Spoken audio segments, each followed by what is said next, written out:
So what some of the things can we use dealing with giants in the Bible, right? We know about David and Goliath, and we definitely use that when it comes to obstacles and things that we're dealing with. But what are some? Can we pinpoint some other characters in the Bible that was faced with giants and how they dealt with it and how it can relate to us dealing with our giants? Gideon. Okay. Gideon is a really good example because, like Jason was talking about, maybe questioning God, or someone else might have mentioned that too. Gideon did question him. He was like, all right, show me this, put dew on the grass, and all right, reverse that. It's like, what? He's showing you all these miracles, and you're like, you still questioning? He was questioning, and just, he wanted to be sure, because it was a huge task that he was about to face. God was patient with him and, actually did what he asked to do. The other thing is when he, the original 300, okay, not the movie, but this is the original 300. When he reduced his men to 300 to face that vast army of 10,000,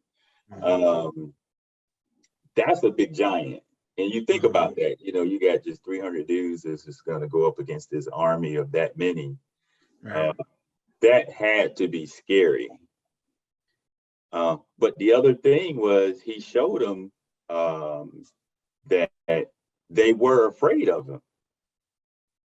So we gotta, and that's what I mean by be patient, because we gotta wait and see, and kind of, when we're waiting and seeing, it's not like we're not doing anything. We're listening, we're observing, we're noticing. It's like, I thought it was going to be like this, and it doesn't turn out to be like that. Right. You know what I'm saying? That's because you're being patient.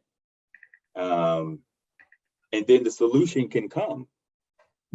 Right? The solution can come. You're like, oh, and then you go for it and you do it. So I think Gideon is a real good example for what we're talking about right here. Mine's like you said, David, Gideon, definitely.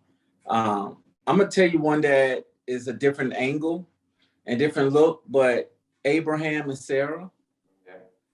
And I sometimes I feel like them. Like sometimes it's very frustrating, giants are in your life, because there's a seed or a promise that has not yet manifested itself, and you still got to hold on to it. And then when God does come down your lane and tell you that it's time, you're outside of conceiving, you're outside of reproducing, like your body is shut down, and you're telling me now. And then, it's like to know that he promised you something, you haven't seen it yet, and you're still waiting on it. That's when it gets frustrating.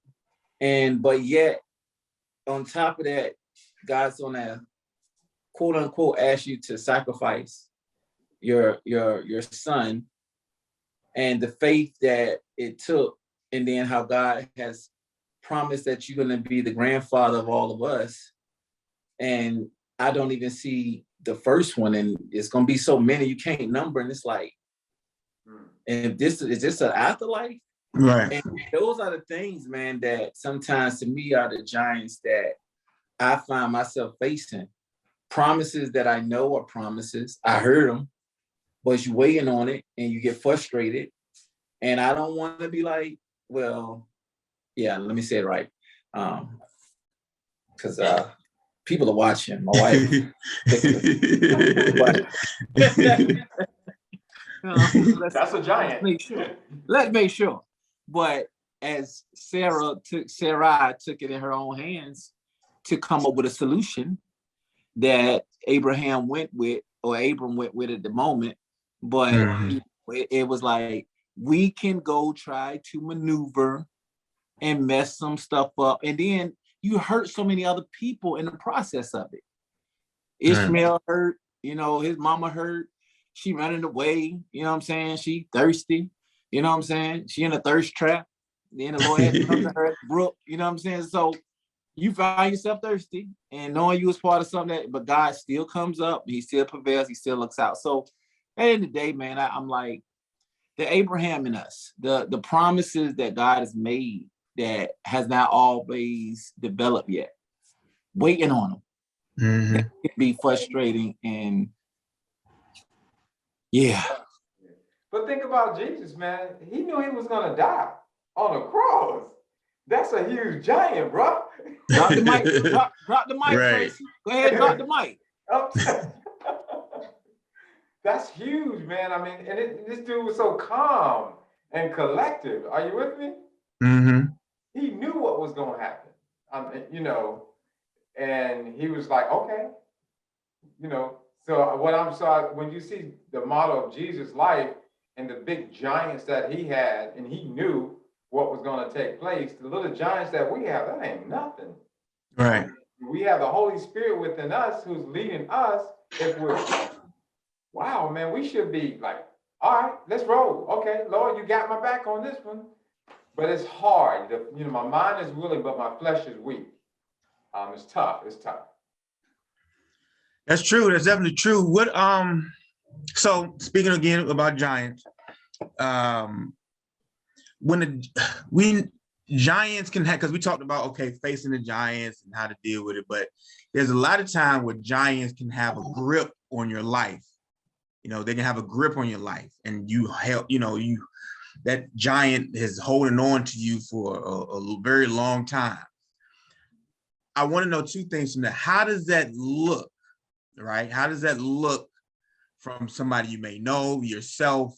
How does that look, and how can we loosen ourselves or break free from a giant that has a grip on us? You know, first thing you got to recognize that there is an issue. A lot of people don't recognize it. So you can have an issue going on with yourself, and you this is normal. You know what I'm saying? This is what I do. You know, this is how I handle things. You know, and not even know it, and it could go on and on and on. It's a part of your life. So if you never recognize it, right, that could be a problem. But I think sometimes God will shine a light on it. Before he shines the light, though, I think he probably gives hints throughout. But if you're not listening, if you can't hear the quiet voice, the small, quiet voice, then that's a problem. Right. Because then it gets really loud and you're in trouble and you're embarrassed, and now I got your attention. Right. Oh, right. You got your attention now, and you're in trouble. Right. And, you know, and then, but there's one thing though, is like David. Let's go back to David with Bathsheba. You know what I'm saying? You know, he was doing his thing, and if you think about the things that he did, you know, even killing Uriah and all of that stuff, man, he just flowing, right? Right. Until he got his attention, and so when you get your attention, you know, the best thing to do is to humble yourself and ask for it, and then maybe some change can happen. Yeah.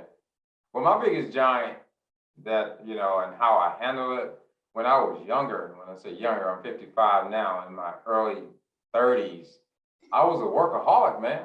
I mean, you know, in the real estate industry, you know, they say you got to get it.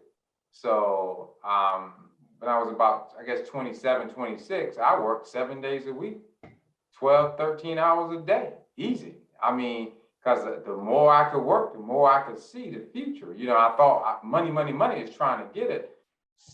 And, you know, but it wasn't really what I wanted to do, but it's just like everybody else was doing it in the corporate America. So I was putting all these hours in.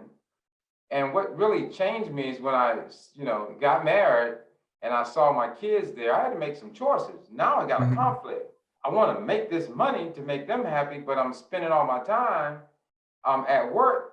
I had a giant I had to face, and I enjoyed what I was doing to making the money.